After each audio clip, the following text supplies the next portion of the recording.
Imagine finding yourself in a difficult legal situation, facing serious charges, and feeling overwhelmed by the complexities of the justice system. It is natural to wonder how you could possibly navigate such a challenge without professional legal help, especially if affording an attorney seems impossible. The good news is that yes, if you are accused of a serious crime and cannot afford legal representation, the United States Constitution guarantees your right to a free lawyer. This fundamental protection ensures that access to justice is not solely dependent on your financial resources. This crucial right is rooted primarily in the Sixth Amendment to the Constitution, which guarantees the right to counsel for criminal defendants. Initially, this was interpreted to mean you had the right to hire a lawyer if you could afford one.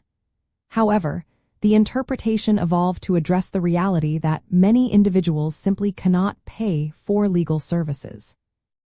A landmark Supreme Court case, Gideon v. Wainwright in 1963, dramatically expanded this right. The court ruled that the Sixth Amendment, applied to the states through the 14th Amendment's Due Process Clause, requires states to provide attorneys for indigent defendants in felony cases.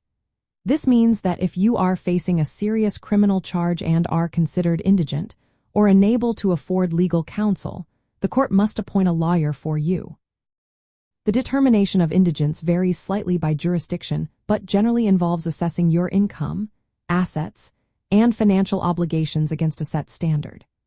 If the court finds you are unable to pay for an attorney, a public defender or a court-appointed attorney will be assigned to representing you. It is important to remember this right primarily applies to criminal proceedings where potential jail time or significant penalties are at stake, not generally in civil cases. This constitutional safeguard ensures a more level playing field within the adversarial justice system. It acknowledges that effective legal representation is not merely a luxury but a necessity for a fair trial. Without it, individuals who cannot afford an attorney would be at a severe disadvantage, potentially leading to unjust outcomes regardless of their guilt or innocence. Ultimately, the constitutional right to a free lawyer for indigent defendants in criminal cases is a cornerstone of American justice. It upholds the principle of due process, reinforcing that every person, regardless of their economic standing, deserves a fair opportunity to present their defense and have their voice heard in court.